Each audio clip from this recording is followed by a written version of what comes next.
நாமத்துக்கு ஸ்தோத்திரம்.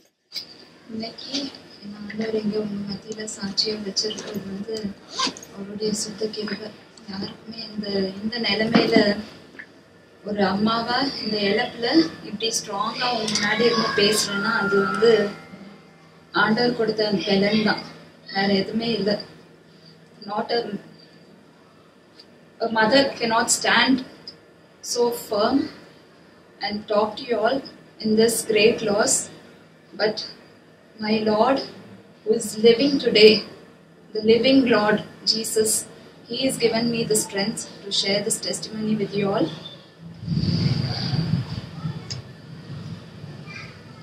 நான் வந்து இப்போ கொஞ்ச நாளா ஆண்டவர்கிட்ட க்ளோஸ் ஆயிட்டு இருக்கிறப்போ எனக்கு ஏசப்பா சொன்னாங்க, எனக்கு ஏசப்பா காட்டுனது வந்து ஊழியத்தின் பாதை, நடந்து போற பாதை வந்து பஞ்சமெத்தை கிடையாது, அது கரடு முரடான பாதைகள் அப்படின்னு சொல்லிட்டு.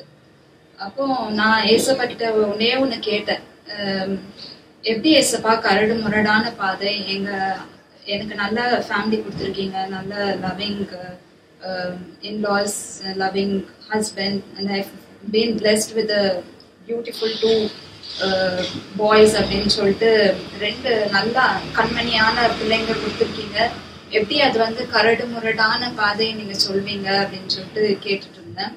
ஆனா திரும்ப திரும்ப எனக்கு வந்தது அதுதான், நீ நடந்து போறது வந்து உபத்திரவம் நிறைந்த பாதைகளா இருக்கும், இந்த ஊழியத்தின் பாதை வந்து உபத்திரவம் நிறைந்த பாதையா இருக்கும்னு. ஆனா ஐ நெவர் எக்ஸ்பெக்டட் இந்த உபத்திரவ நிறைந்த பாதை வந்து இதுதான் அப்படிங்கறத வந்து நான் எக்ஸ்பெக்டே பண்ணல. So I'll just tell it in English. When I became very close to God, when I started coming closer to God, God told me the path in which you're traveling is not going to be very easy. It's going to be filled with struggles. அப்படின்னு சொல்லிட்டு God told me. But then when I asked God, how Lord, how is it going to be filled with struggles? I've been blessed with everything. I've got a very good in-laws, I've got very good husband, loving husband, and I've been blessed with two little super kids. So I'm really blessed. So you have blessed me, you have given me this blessing, and I'll never come across any struggles. But I never knew, I seriously did not expect that the struggle path will be this, losing my son. இந்த மாதிரி நடந்து கொண்டு இருக்கிறப்போ அன்னைக்கு Thursday வந்து என் பையன் இங்க திடீர்னு தான் அவன் நார்மலா இருந்தான், காலையில இருந்து he was very normal. 3 to 4 அவங்க வந்து ரெகுலரா they used to pray. So 3 o'clock 3 to 4 pray பண்ணிட்டு முடிச்சுட்டு அங்க ஆடிட்டு இருப்பாங்க, எல்லா பிள்ளைங்களும் ஆடிட்டு இருந்தாங்க. இப்போ திடீர்னு தலைவலிக்குதுன்னு ஒரு அலறல், அவன் வந்து இந்த மாதிரி சத்தம் போட்டு நான் கேட்டதே கிடையாது. அலறி அப்படி வந்தான், அப்படி வந்த உடனே அவனை தூக்கிட்டு வந்து இங்க போட்டு அவனை என்னாச்சுன்னு கேக்குறான். அவனால சொல்ல முடியல, வெறும் தலைவலின்னு தான் சொன்னானா. அதுக்கப்புறமா ஒண்ணுமே சொல்லல. நான் அந்த சேம் டைம் நான் வந்து மேல உட்காந்து ப்ரே பண்ணிட்டு இருந்தேன். அவங்க வந்து they are still kids, but once you are into Christ, you will expect the same thing. I don't know, maybe my expectation was too much. I expected my son also to be like me, more into Christ. So I was never satisfied with his spiritual life. Though he was so prayerful and though he was so good, he is seriously a very good child. There's no I've always noticed this. He was multi-talented. Music நானும் சரி, Bible வசனங்கள் சொல்றதுனாலும் சரி, படிப்புனாலும் சரி, everything, there was a perfectness in his life. But still in the spiritual life, he used to pray. As children, அதுதான் அவங்களோட level of prayer. But my expectation was too much. So அன்னைக்கு மத்தியானம் அவன் இங்க வர்றதுக்கு முன்னாடி நான் வந்து ஏசப்பா கிட்ட, ஏசப்பா நிறைய சின்ன பிள்ளைங்க எல்லாம் அபிஷேகம் பெறாங்க, அவனுடைய ஆவிக்குரிய கண்களை நீங்க திறந்துருங்க, அவன் வந்து அவனோட பிரேயர்ல வந்து ஒரு வல்லமை இருக்கு. Because we all were praying for a girl child. அது ஒரு special thing I wanted to share. When I was expecting my second child, we all were praying for girl child. but he was the only person who prayed for a boy child. He said, no, I want a baby boy, I want a baby brother. He prayed, and his prayer had the power, and our prayer la avula vallamai irukudunu odane I was very shocked, and I knew that God is going to utilize him in some way. Adnala I was just praying for his அந்த ஆவிக்குரிய கண்களை திறங்கன்னு தான் pray பண்ணிட்டு இருந்தேன். So அன்னைக்கு ரச்சிங்க அப்படின்னு சொல்லிட்டு pray பண்ணிட்டு இருக்கிறப்பதான் திடீர்னு இந்த அலறல் வந்த உடனே அவனை தூக்கிட்டு வந்து என்ன பண்ணனே தெரியல. Then I thought maybe God has touched him அப்படின்னு சொல்லிட்டு அந்த நிமிஷத்துல I was praying for him and this happened. அப்புறம் ஆண்டவர் தான் அவனை தொட்டிருக்காங்க அப்படின்னு சொல்லிட்டு இமீடியட்டா ப்ரேயர் ஆயில் எடுத்துட்டு வந்து அவன் தலையிலயும் கையிலயும் காலிலையும் தடவிட்டு இயேசுவின் ரத்தம் சொல்லிட்டு போட்டான். I don't know from where I got that knowledge of getting that prayer oil and அவன் தலையில அப்படியே அதுவும் usually I used to just take a little and அன்னைக்கு வந்து ஏதோ இப்படி ஊத்தி அவன் தலையில நல்லா இப்படி வச்சு இயேசுவின் ரத்தம் ஜெயம் ஒன்னும் செய்யல உனக்கு ஒன்னும் ஆகல அப்படின்னு சொல்லிட்டு இது பண்ணேன். அதுக்கப்புறமா ஃபுல் ஒரு மாதிரி அன்கான்சியஸா தான் இருந்தான். தென் இமீடியட்லி ரஷ் பண்ண வேண்டியதா இருந்த ஹாஸ்பிட்டலுக்கு. அங்க கூட்டிட்டு போன உடனே போற வழியில எல்லாம் அவனால ஒண்ணுமே சும்மா கான்சியஸ் வருது, அப்புறம் அப்படியே போயிருது. He didn't know what was happening to him. We also didn't know what was happening to him. அப்புறம் ஹாஸ்பிட்டல் கூட்டு போன உடனே லாஸ்டா ஒரு பிரெத் 6 o'clock 4:30 இருந்தது ஆச்சு. 6 o'clock by the time we were in hospital and treating him ஒரு பெரும் மூச்சு மட்டும் தான் கேட்டுச்சு. அது அவ்வளவுதான், அந்த மூச்சு இருந்தது. அதுக்கப்புறமா அசைவே இல்லை. எனக்கு ஒரே பயம், எனக்கு ஒரே கலக்கம். என் பையன் என்னை விட்டு போயிட்டானா, ஏசப்பா அவனை என்கிட்ட இருந்து எடுத்துக்காதீங்க அப்படின்னு தான் நான் அலறி ஜோம் பண்ணேன். ஏசப்பா ப்ளீஸ் ஏசப்பா, என்னால I can't face this, please ஏசப்பா என் பையனை எப்படியாச்சும் கொடுத்துருங்க அப்படின்னு தான் நான் அங்கே ஹாஸ்பிட்டல்லேயே நீலோன் போட்டு ப்ரே பண்ணேன். அங்கேயே அவன் உயிர் போயிடுச்சு ஃபர்ஸ்ட் ஹாஸ்பிட்டல்லேயே. ஆனா அங்க வந்து ஏதோ இன்ஸ்ட்ருமெண்ட் இல்லை, நீங்க இன்னொரு பெரிய ஹாஸ்பிட்டல் பேப்டிஸ்ட்க்கு கூப்பிட்டு போங்கன்னு அனுப்பி விட்டாங்க. அந்த ஆம்புலன்ஸ்ல எல்லாம் உட்காந்து அவன் மேல கைய வச்சு, ஏசப்பா நீங்க தலிதா பூமின்னு சொல்லி அந்த சிறுமியை எழுப்பி விட்டீங்களே ஏசப்பா, என் மகனை நீங்க எழுப்புறதுக்கு வல்லமை உள்ள தேவன், நீங்க எழுப்பி விடுங்க ஏசப்பான்னு தான் நான் கதறி அழுதுட்டு அந்த ஆம்புலன்ஸ்ல ஏறின அந்த நிமிஷத்துல இருந்து முழங்கால நின்று ஜெபிச்சுட்டு தான் இருந்தேன். அதுக்கப்புறமா அங்க போயிட்டு they declared that he was brought dead அப்படின்னு. Then at last we tried so much, we told the doctors to try, please do something, ஏதாவது ஒன்று ட்ரை பண்ணுங்க, definitely God will give him life அப்படின்னு. அவங்க வந்து no ma'am, அந்த உயிர் போன உடனே only to particular timing we can try with that instrument, he is no more, be strong அப்படின்னு சொல்லிட்டு போயிட்டாங்க. எனக்கு வந்து விட்டு கொடுக்கவே முடியல. Then they didn't allow me to enter also. Emergency they didn't allow me to enter. I was told to stand outside. என்னால முடியல, அவன் கிட்ட போனோம், அவனை எப்படியாச்சும் அவனை தொட்டு ஜோம் பண்ணி அவனோட உயிரை நான் வாங்கிக்கணும் அப்படின்னு சொல்லிட்டு தான் நான் அந்த ஏக்கத்துல இருந்தேன். அதுக்கப்புறமா they all did their formalities and ஏதோ ஒரு ஓரமா ஒரு ரூம்ல அவனோட பாடியை வச்சிருந்தாங்க. அவன் பாடி மேல, அவன் ஹார்ட் பீட் மேல என் தலையை வச்சு நான் வந்து ஏசப்பா கிட்ட ஜூம் பண்ணிட்டே தான் இருந்தேன். ஏசப்பா நீங்க என்ன அழைச்சிருக்கீங்களா ஏசப்பா, என்கிட்ட எவ்வளோ நல்லா பேசிருக்கீங்க, நான் உங்களுடைய அன்பை வந்து பிரஜாதி மக்கள் மத்தியில சொல்லணும் அப்படிங்கிறது எனக்கு ரொம்ப ஆசை ஏசப்பா. ஆனா இப்படி எனக்கு ஆச்சுன்னா நான் எப்படி ஏசப்பா உங்களுடைய அன்பை நான் சொல்லுவேன் அப்படின்னு சொல்லிட்டு தான் நான் ரொம்ப கதறிட்டு இருந்தேன். So I was just on him and the heartbeat nale I was lying down and I was just telling him, God somehow please bring back his heartbeat, I want to hear his heartbeat abinda pray panna. Then I told him God, how will I stand in front of others, how will I face other people, they saw me so spiritual. Recently I was going on sharing my WhatsApp status lana, I was sharing my love for Christ, how loving God was with me, and the experience which I shared with Jesus. So how closely I interacted with Jesus, so how Jesus loved me and how I started loving him. So that love I started sharing in WhatsApp. So that was my thing. So everybody knew that there is some change in her. She's been so close to God. அப்படிங்கிறது everybody knew.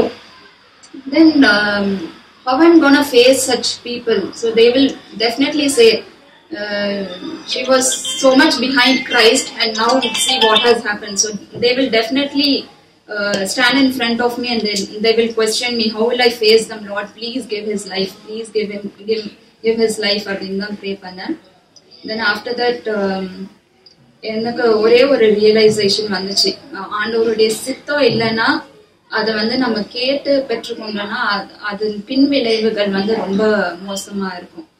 So then I told him. லாஸ்டா என்ன எல்லாருமே they told me நீங்க வீட்டுக்கு போங்க, you leave, you don't stay here, நீங்க வீட்டுக்கு போங்க அப்படின்னாங்க.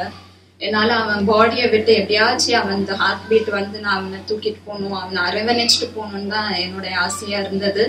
தென் லாஸ்ட்லி நான் போகணுங்கிற அந்த நிலைமையில I just prayed. I told him, God, maybe it is not your will. So only if it is your will, then until he is entering the grave, அந்த கிரேவுக்குள்ள போறதுக்குள்ள உங்களுடைய சித்தம் இருந்தா அவங்க உயிரோட வரட்டும், இல்லைன்னா உங்களுடைய சித்தம் எதுவும் அது நீங்க நிறைவேற்றுங்க அப்படின்னு சொல்லிட்டு விட்டுட்டு வந்துட்டேன். நான் வீட்டுக்கு வந்த உடனே இங்க உட்காந்து நான் ஐ வாஸ் கிரைங். அப்போதான் என்னோட ஃப்ரெண்ட்ஸுங்க வந்தாங்க.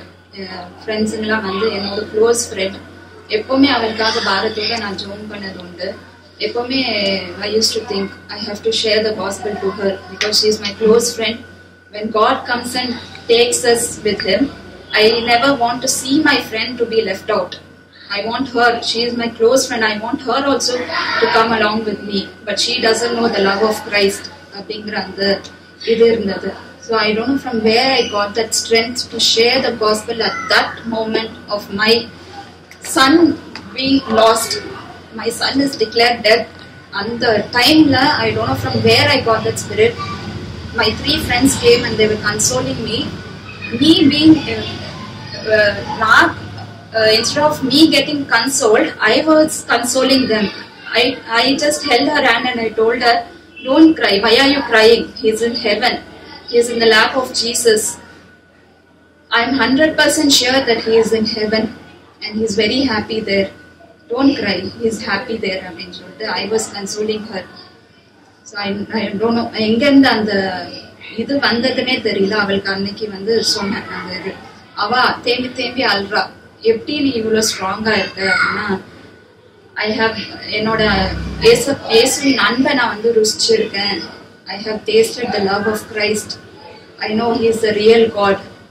I can 100% tell you my son is safe and sound in his hand. I want you to. One day surely we will go to heaven. One day as the person in Christ, we will definitely go to heaven.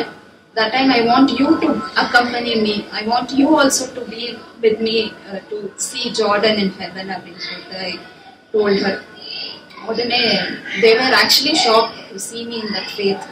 Then they left. Adhukaprama the next day, lot of formalities. Even in this situation, we had to face lot of formalities for that cremation. And cremation and God led us so well. Adhukaprama on yesterday, like when we had the prayer meeting, that day night I suddenly realized ஏதாவது ஒன்று பண்ணணுமே இதை வச்சு. ஆண்டவர் வந்து இவ்வளோ நம்மளுக்கு பெலன் கொடுத்துருக்காங்க. So we have to speak outங்கிறப்போ they were deciding the program. So they came and asked one of you all should share the testimony அப்படின்னு. So nobody were like suggesting my name. Maybe they were thinking that I am fully broken. So how will she stand and how will she speak அப்படிங்கிற அந்த நோக்கத்துல nobody came and told me that will you share அப்படின்னு. Even Pauline அக்கா came and asked Jacqueline அக்கா இல்லைன்னா mummy share பண்ணுவாங்களா.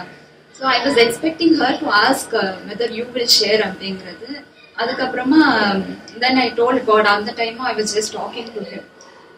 ஏசுப்பா உங்களுடைய சித்தம் இருந்தால் மட்டும் நீங்க என்னை வந்து இன்னைக்கு பேச வைங்க அப்படின்னு. இப்போ when I came down அத்தை சொன்னாங்க அவள் ஜூலியட்டே நல்லா பேசுவா, அவளை பேச வச்சுருங்க. Oh God, Attaki, she knew that I could share the love of you அப்படின்னு சொல்லிட்டு I was very happy for that opportunity. அதுக்கப்புறமா I was given that opportunity. That day when I was standing there and talking, it was not me. As human, no mother can stand there and talk. It was before going there, I just did a small prayer. ஏசப்பா, இன்னைக்கு நான் பேச போறது இல்ல, நீங்க தான் என் வாயில வார்த்தைகள் போடணும் அப்படின்னு. So I stood there and I spoke the same thing. The path in which I'm going is not going to be a panchamathi. Nalla smoothana path illa. It is going to be filled with struggles, and to reach the eternal city I have to do this again. Then I told everybody, I declared in front of other people. So always I used to think to share the gospel to that auntie. So when I saw her sitting there, ஒரு மன மகிழ்ச்சி உள்ள, oh God, you've given me this opportunity to share the gospel. Then I saw another friend of my husband sitting there and listening. So அதெல்லாம் பார்த்த உடனே எனக்குள்ள இன்னும் கொஞ்சம் ஆவியில நிரம்பி ஆண்டவர் வந்து எனக்கு இன்னும் கொஞ்சம் உற்சாகத்தை தந்தாங்க. இந்த மாதிரி ஆண்டவருடைய காஸ்பலை வந்து இன்னைக்கு நம்ம விதைக்க போறோம் அப்படின்னு சொல்லிட்டு. Then I told them, as a worldly mother, nobody can stand here, but today I'm standing here because the Lord whom I serve is still living. என்னோட ஆண்டவர் வந்து இன்றைக்கும் ஜீவித்து இருக்காங்க. அவங்க தான் எனக்கு இன்னைக்கு வந்து இப்படி நின்று உங்க மத்தியில பேசுறதுக்கு பலன் கொடுத்திருக்காங்க அப்படின்னு. அதுக்கப்புறமா நான் சொன்னேன், அன்னைக்கு நைட் வந்து ஆண்டவர் வந்து எங்களுக்கு கன்ஃபர்மேஷன் கொடுத்தாங்க. இந்த மாதிரி Hannah asked for a child, and God blessed her with a child, baby boy, and she promised that once you bless us with that child, we will bring him up and we will surrender him to your church, to the house of to God's house and the temple. We'll surrender him to your house. அப்படின்னு சொல்லிட்டு Hannah prayed. So அந்த மாதிரி அண்ணால் pray பண்ணான். இந்த மாதிரி எங்களுக்கு நீங்க ஆண் பிள்ளையை கொடுத்தீங்கன்னா அது வந்து பால் மறந்துட்ட பிறகு அந்த பிள்ளைய வந்து உங்களுடைய ஆலயத்துல நாங்க போய் விடுவோம் அப்படின்னு சொல்லிட்டு. அதே மாதிரிதான் same way we prayed for this child, Jordan. So we prayed and God blessed us with this beautiful gift, and with his help we were able to bring him up till this 8 years, and after bringing up so well along in his path, we tried our best to lead him in his path, and at last we have surrendered him to the eternal house. So ஆமா, அது இவ்வளவு நாள் 8 வருஷமா நாங்க அவனை நல்லபடியா வளர்த்து அவர் வந்து ஆண்டவருடைய அந்த இட்டர்னல் அந்த நித்திய ராஜ்யத்துக்கு அவனை வந்து நாங்க அர்ப்பணிச்சிருக்கோம். ஸோ அந்த இதை உணர்த்திட்டு God just told me, மகளே, you have done your job well. நீ உன்னுடைய என்ன சொல்றது, உன்னுடைய வேலையை, உன்னுடைய கடமையை நீ சிறப்பா முடிச்சு கொடுத்த அப்படின்னு சொல்லிட்டு ஆண்டவரோட ஒரு இது கொடுத்தாங்க. So when we got to know that, I was really feeling happy that God is with us. There's only God. Nobody can give us the strength in this lost, because he is such an active child.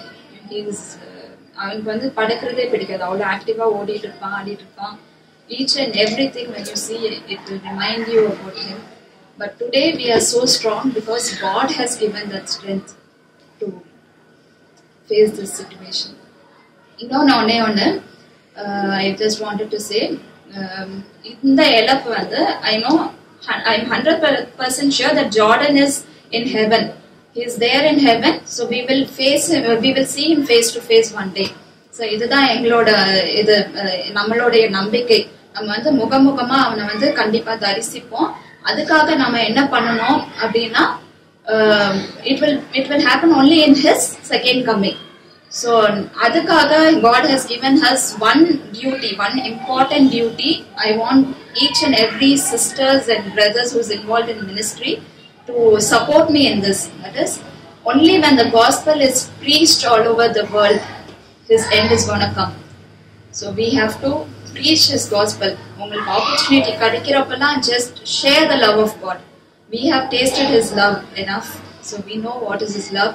So just share his love, because we don't want anybody to be left out. When God comes and takes us along with him, we don't want anybody else to be left out. So எல்லாருமே ஆனந்தத்தோட we should go to the heaven. So this will happen only when the gospel is preached all over the world. So எவ்வளவு சீக்கிரம் முடியுமோ அவ்வளவு சீக்கிரம் வந்து we have to spread the gospel to the world. Only then அவ்வளவு சீக்கிரமா என்னோட ஜோடு குட்டியை நான் சீக்கிரமா முகமுகமா பார்ப்பேன். அது ஒரு ஆசை. என்னுடைய பிள்ளைய I have to see him as soon as possible. So as soon as possible, it's our duty to spread the gospel all over the world.